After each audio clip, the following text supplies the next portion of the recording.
Hi all, Ross here from Thomas Classic and Modern again. Just thought I'd take this opportunity to give you a quick outline of our engine building facility that we've got here at Thomas Classic and Modern. So yeah, if you'd like to follow me around, we'll have a quick little tour.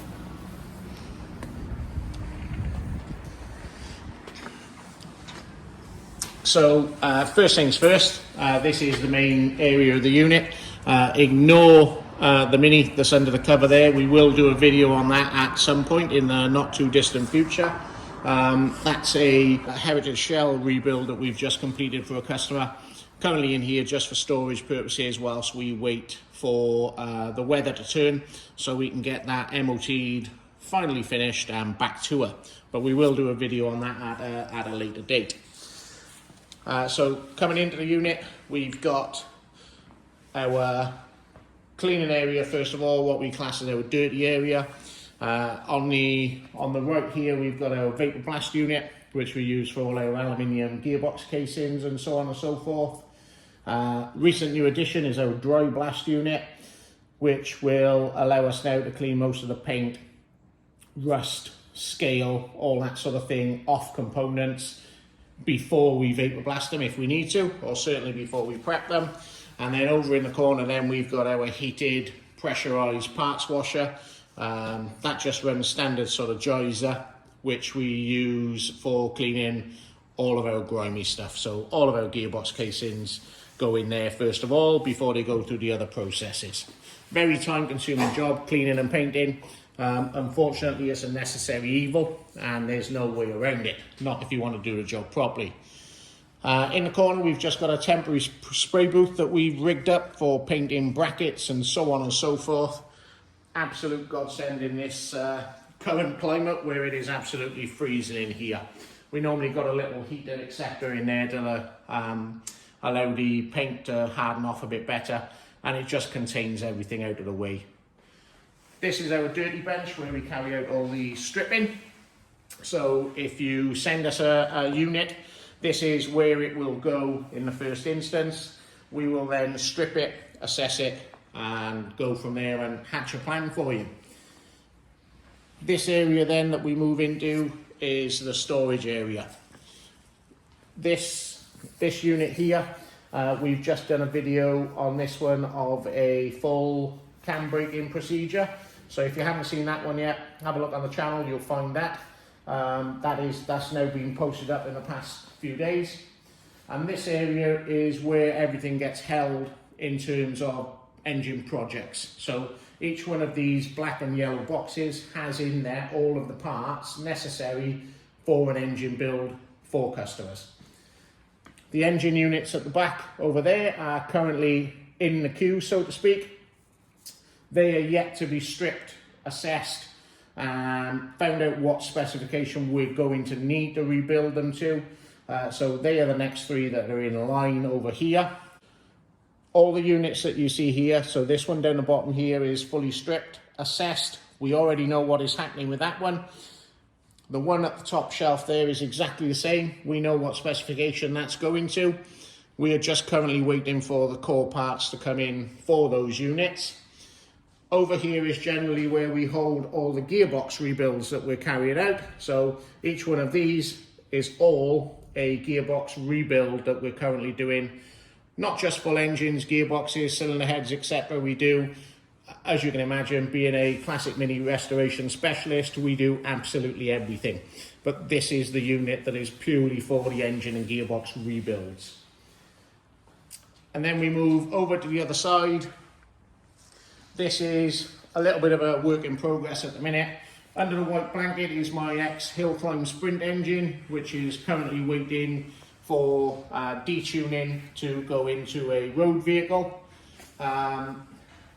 This area here is about to get moved over to there. This is one that we've just stripped and assessed and started putting some of the parts together for. So that will now go into one of those black and yellow boxes.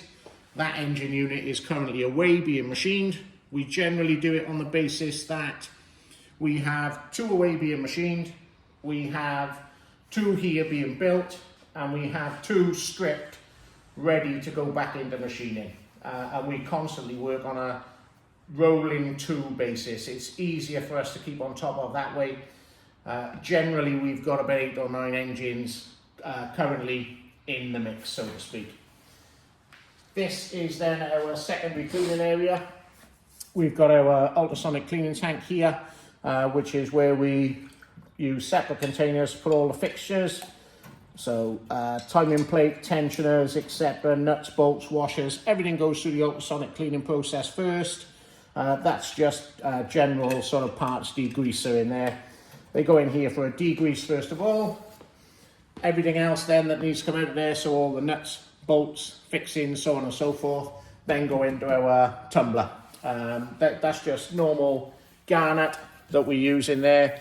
We've got a big box of old self-tapping screws that we throw in there as well, give a bit more coarseness to it, and that thing just turns around like a cement mixer. Pinched that design off our good friend AC Dodd. He's had one for donkey's years. It's probably a little bit more robust than this one, but in fairness, that's been working fine for the past sort of 5-6 years. Brilliant. This is a very old parts washer. Pump doesn't work in there anymore. That's just purely used as a soak tank. So if we get a really grimy gearbox or timing cover, something along those lines, they go in there first of all for soaking, for as long as we can leave them before we put them over in the pressurized parts washer. This is our Coester Master. We purchased this when we actually moved into this unit, specifically for this unit.